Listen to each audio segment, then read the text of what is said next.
My wife packed a suitcase on a Tuesday morning and told me she needed 3 days to figure some things out. She didn't say his name.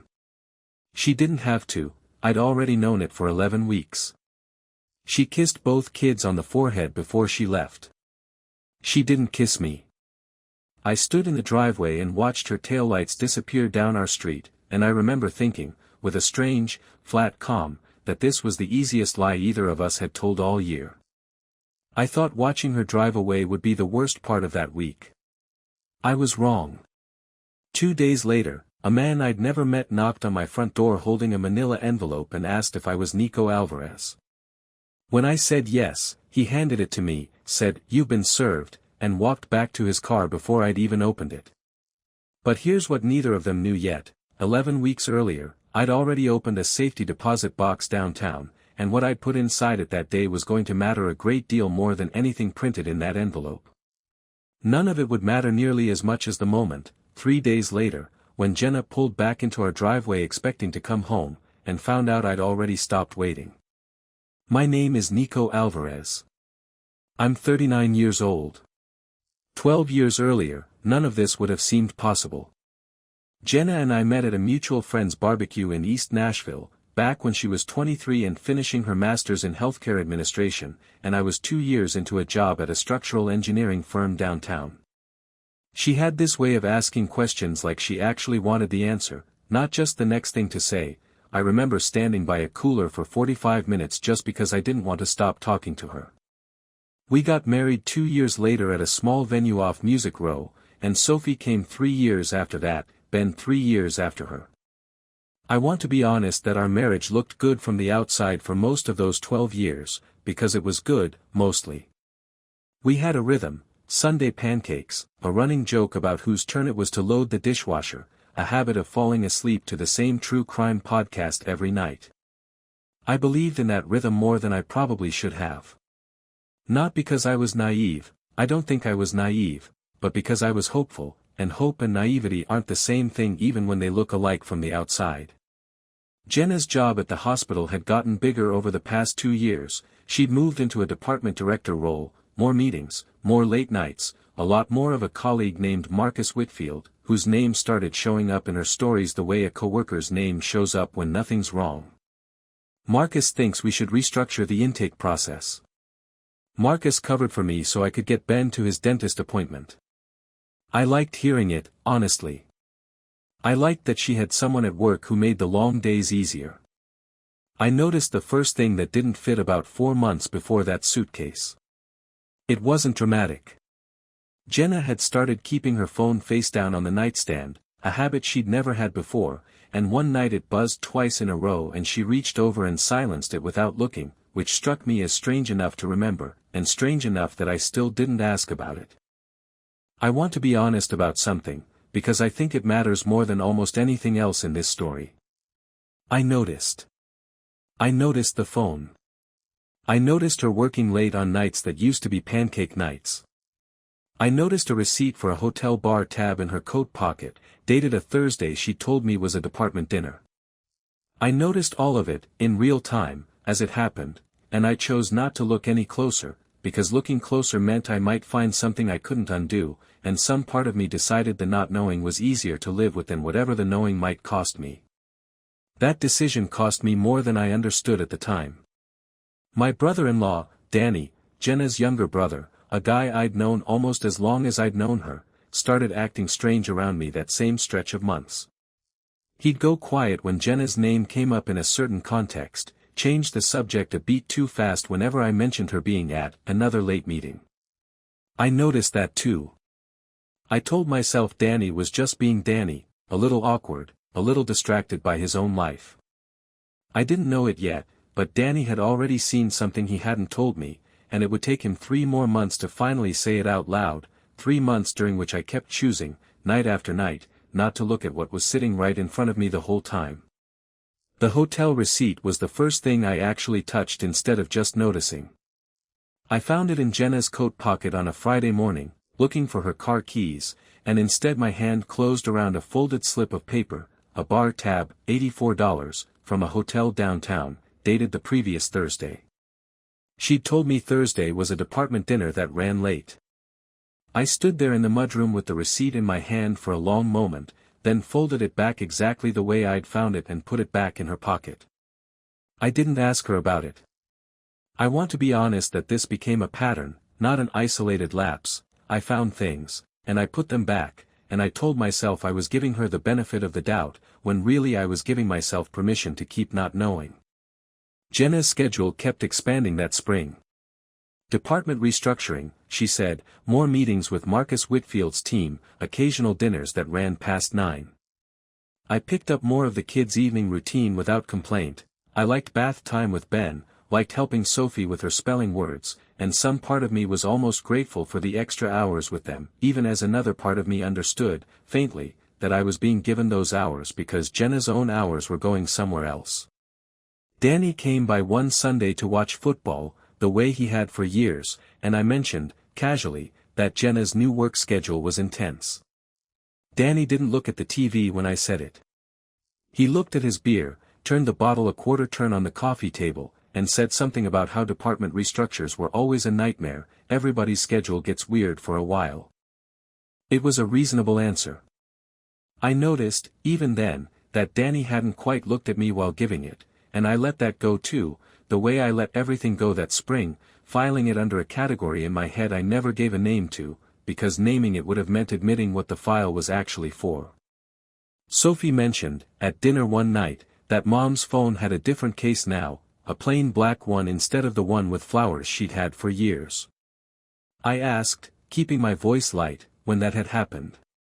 Sophie shrugged and said she didn't know, just that Mom had a new one now and didn't let her hold it to play games anymore, which she used to. I want to stop here for a second. If you've ever caught your own hand reaching for a piece of evidence and then, deliberately, folding it back up and putting it away, you already know that particular kind of quiet complicity, the one where staying comfortable matters more, for a while, than knowing what's actually happening in your own house. Stay with me, though, because the phone case wasn't the last small thing I chose not to look at closely that spring. Jenna started running errands on Thursday afternoons that never used to exist. A new dress. A haircut. Small purchases that added up to someone paying closer attention to how she looked than she had in years. When I mentioned it, she laughed and said something about needing to look sharp for a big presentation coming up. I told her that made sense. It did make sense. It also happened to be true and incomplete at the exact same time, which I understood even then, standing in our kitchen nodding along. The credit card statement came at the end of that month, and I noticed a charge for a florist, $41, dated a Tuesday, no occasion I could place.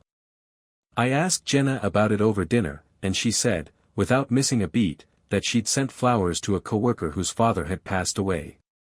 It was, on its face, a completely reasonable explanation.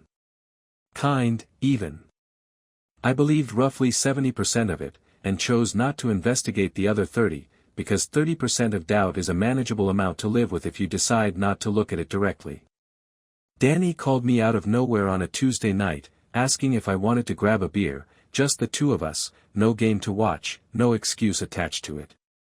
That was unusual enough on its own that I said yes immediately, curious. We sat at a bar downtown for almost 40 minutes before he said anything real. He kept circling something, picking at the label on his bottle, starting sentences he didn't finish. Finally he said, "You know I love my sister. I need you to know that first." "Okay," I said, my chest already tightening in a way I recognized but hadn't let myself name yet. "There's a guy at her work," Danny said. "Marcus. I don't know how far it's gone. I don't actually want to know. But I saw them at a restaurant a few weeks back, and it wasn't a work dinner, Nico. It wasn't." I sat with that for a long moment. The bar noise carried on around us, glasses clinking, someone's laugh a few tables over. "How long have you known?" I asked. "Suspected?" "A while." Danny's voice had gone rough. Knew, since that dinner. I should have told you that night. I didn't.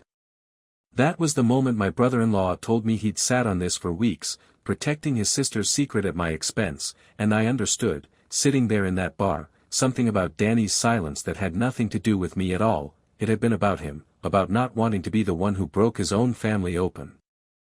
I didn't push him for more. I finished my beer, drove home, and sat in my car in the driveway for a long time before I went inside, because I already knew, with a certainty that had been building for months whether I'd admitted it or not, that whatever came next wasn't going to be small, and I wasn't ready yet to be the one who started it. I didn't know it yet, but I wouldn't need to start anything.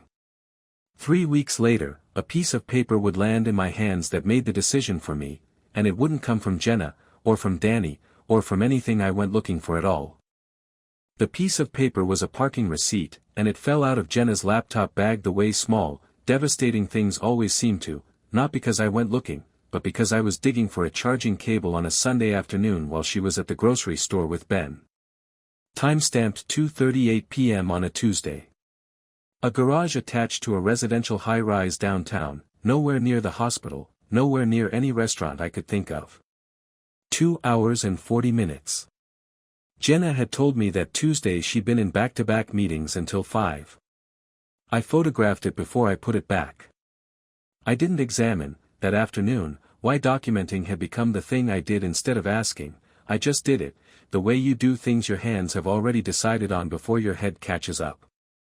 I want to be honest that this was a mistake in its own right, not a virtue. I told myself I needed more before I said anything, that I was being careful, methodical.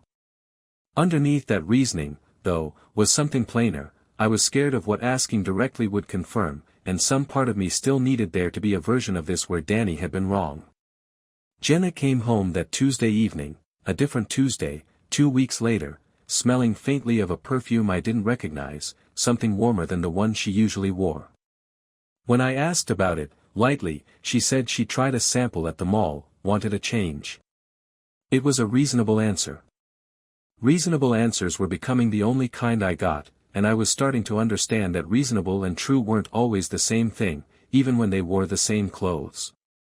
Ben mentioned, completely by accident, that Mommy had taken him to the tall building downtown one afternoon while I was at work, and that a man with a gray jacket had waved at them from the elevator and Mommy had told him it was just someone from her office. I asked Ben, carefully, what the tall building looked like. Like the one with the balcony, Ben said, more interested in his cereal than in me. Marcus said hi. I sat with that at the breakfast table for a long moment after Ben went back to his cartoons. Marcus. The tall building. The parking receipt from 2 hours and 40 minutes I still hadn't accounted for. I want to stop here for a second. If you've ever heard your own child say a name that confirms something you'd already half decided not to know, you already understand that particular kind of stillness, the one where the room doesn't change but everything inside you does. Stay with me, though, because Ben's cereal table comment wasn't the piece that finally moved me from suspicion into something else entirely. That happened 3 days later, when I drove past the same downtown high-rise on my way home from a job site, a route that added 15 minutes to my commute, though I told myself it was faster that way, avoiding the highway construction, and saw Jenna's car parked on the third level of the garage at 6:40 p.m., an hour after she'd told me she was already home making dinner.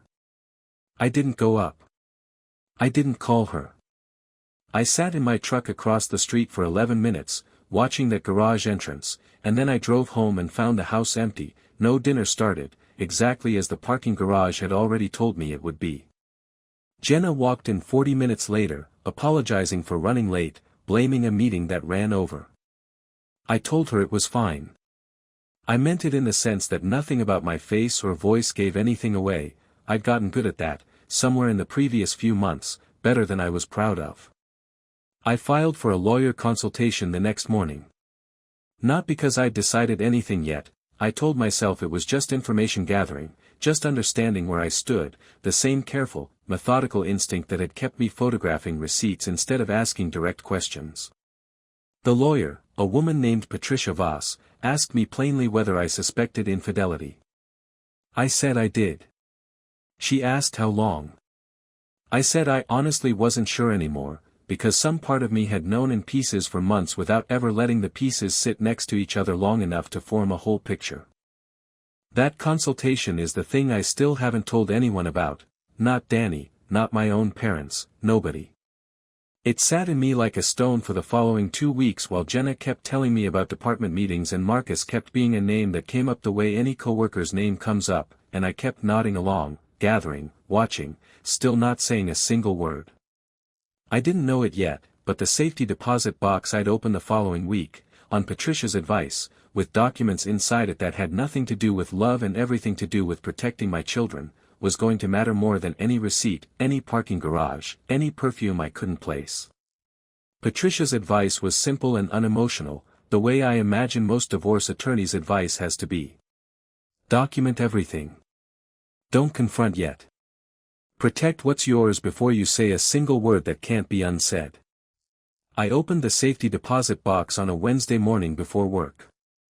Inside it, over the following weeks, I put copies of the parking receipt, the hotel bar tab I'd finally photographed properly instead of just refolding, a printout of the credit card statement with the florist charge circled, and, the piece that actually changed everything, a private investigator's report I hadn't told a single person I'd commissioned. I want to be honest about that decision, because it's the one I still turn over the most. Hiring someone to follow my own wife wasn't a small thing.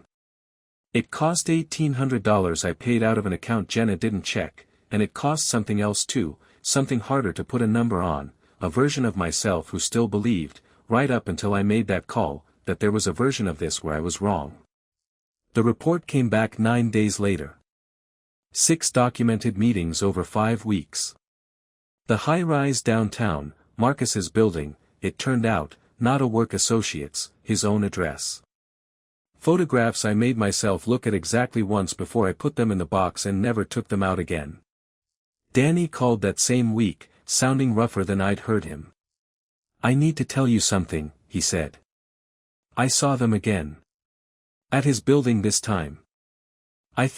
Nico, I think this has been going on longer than I told you." "How much longer?" I asked. "I don't know exactly. Months, maybe. I think it started before that first restaurant dinner I saw." A pause. "I should have told you the first time I suspected something, not just the first time I saw them." "I'm sorry." I didn't say much back. I want to be honest that some part of me had stopped needing Danny's confirmations by then. The safety deposit box already held more certainty than I knew what to do with, but hearing him finally say the full truth mattered anyway, in a way I hadn't expected it to. I didn't confront Jenna with any of it.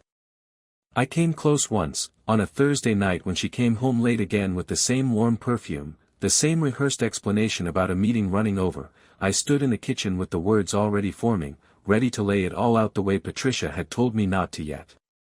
Then I looked at Sophie's homework still spread across the table, at Ben's shoes kicked off by the door, and I closed my mouth instead. That choice cost me something short-term, another night of pretending, another dinner where I asked about her day and listened to an answer I already knew was incomplete, but Patricia had been clear that timing mattered more than my own need to finally say something out loud. She told me, much later, what that stretch of weeks had actually felt like from her side of it, and I think it belongs here, even though I knew none of it while I was sitting on a report from a private investigator I'd never told her existed. I remember standing in Marcus's kitchen more than once telling myself this was the last time. I'd been telling myself that since the second week. I kept thinking about Sophie's school pickup schedule, about whether I'd make it back in time, and hating that some part of my brain could hold both of those thoughts at once without collapsing. I told myself I deserved to feel wanted somewhere, after years of being the one who managed everything and got thanked for none of it. That sentence got me through the door every single time. By the 6th week I don't think I believed it anymore. I kept going anyway. That's what she told me, weeks later, once she finally had words for it. I knew none of it that Thursday, I only knew a report sitting in a locked box, and a wife standing in my kitchen telling me about a meeting that ran late. The following Tuesday, Jenna told me she needed 3 days away, to figure some things out, she said, not meeting my eyes when she said it. I understood, standing in that kitchen, that she'd finally decided to make her own move, though I doubted she understood how much ground I'd already covered before she ever said a word. I didn't argue. I helped her carry her suitcase to the car. I kissed her goodbye at the door, the way I'd done 1,000 ordinary mornings before, and I watched her taillights disappear down the street with a calm that surprised even me. I didn't know it yet, but within 48 hours she'd have papers served to me by a stranger at my own front door, and by the time she came home expecting to find the same life she'd left behind, I was going to have already finished doing something about it. The manila envelope arrived on Thursday morning, hand-delivered by a process server who didn't stay long enough for a conversation. Jenna's lawyer had filed first, a preemptive move, I understood immediately, meant to set the terms before I could. She'd gone to Marcus's, apparently, and used part of those 3 days to make sure the story got told her way first. She hadn't accounted for the safety deposit box. I called Patricia that afternoon. We'd already drafted my own filing 2 weeks earlier, quietly, waiting only for the right moment, and this was it. By Friday evening, my petition was filed too, built on $1,800 of documented proof and a private investigator's report that made Jenna's version of events considerably harder to control. I also did one more thing that Friday, the thing I hadn't told Patricia I was planning until I was already doing it. I called a locksmith. Jenna came home Sunday afternoon, 3 days exactly as promised, expecting, I understood later, to walk back into a conversation, a chance to explain, maybe even a fight she thought she could still manage. She pulled into the driveway the way she always had, and I watched from the front window as she tried her key in the door and it didn't turn. She knocked. I opened it. "Nico, what is this?" she said. "Why won't my key work?" "I changed the locks Friday," I said. My voice came out steadier than I expected. "The kids are at my mother's for the weekend. I filed Friday afternoon too, after your lawyer served me Thursday morning." Something crossed her face, not quite shock, more like the specific stillness of someone realizing the ground had already moved without her. "You knew," she said. "How long have you known?" "Long enough." I didn't open the door any wider. Marcus's building downtown. 6 documented meetings. A private investigator's report that's already with my attorney. I know you weren't at back-to-back meetings that Tuesday in March. I know the florist charge wasn't for a coworker's father. You hired someone to follow me? Her voice cracked, disbelief and something rawer underneath it. I did.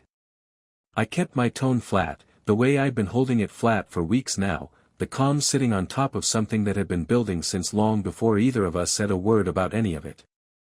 I gave you the benefit of the doubt for months, Jenna. Longer than I should have. I have the receipts to prove I saw things and chose not to look at them properly, if you want the timeline. Her composure, which had walked up to that door expecting to still have some control over how this went, started coming apart in front of me. "I was going to tell you," she said. "This week, actually, I drove here today to tell you everything, Nico, I swear. You drove here today because your lawyer served me papers Thursday and you needed to get ahead of it. I said it plainly, without heat. Those aren't the same thing." She sat down on the porch step, hard, like her legs had stopped being reliable. "I don't even know where to start explaining this." "Then start." She was quiet for a long moment before she spoke again, and when she did, her voice had gone smaller, less composed than I'd heard it in years. "It started with a work trip in February," she said. "Not the affair, before that. I sat in a hotel bar alone after a conference session and Marcus found me there, and he asked how I was doing in a way that actually meant it, and I remember realizing I couldn't answer honestly, because the honest answer was that I felt invisible at home. Not because you did anything wrong. Just, invisible. Like the version of me that mattered was the one who kept the schedule running, and nobody had asked about the other version in years. "I'm not interested in why yet," I said. "I want to know how long." "Since March." Her voice broke slightly. "Almost 6 months." 6 months. Danny's suspicion had started in month 2. My own noticing had started earlier than I wanted to admit, even to myself. "There's something else," she said, and something in her tone shifted, careful now, like she was choosing whether to say it at all. "Marcus is being considered for a director position at a hospital in Memphis. He asked me to come with him. Before any of this, before you found out, before the papers, I'd already told him yes. I was planning to ask you for the kids part-time, Nico. That was the plan I drove here today to explain, not just the affair." That landed harder than almost anything else she'd said. She hadn't just been having an affair. She'd been planning an entire exit, one that involved taking my children 8 hours away, and she'd been planning it in parallel with a version of the conversation that made it sound like an accident of the heart instead of a spreadsheet with dates on it. "You should go," I said. "I'll have Patricia send you the custody proposal by Wednesday." "Nico. You should go," I said again, and this time I closed the door. The divorce moved faster than either of us probably expected, mostly because Jenna's own paper trail, the one she'd filed first, thinking it gave her the advantage, ended up working against her once my attorney submitted the investigator's report and the timeline attached to it. The Memphis plan came up in mediation, stated plainly, dated messages between her and Marcus discussing schools and moving timelines weeks before she'd ever said a word to me. The judge granted me primary custody. Jenna got standard visitation and a mandate to keep Sophie and Ben in their current school district for at least 2 years. Marcus's director position in Memphis fell through that winter. The hospital pulled the offer once his own divorce filing became public record around the same time, and 2 candidates cleaner on paper got the job instead. He and Jenna didn't survive the fallout of either loss. I heard, through the same channels Danny still moved in, that he'd stopped returning her calls sometime in November. I kept the house.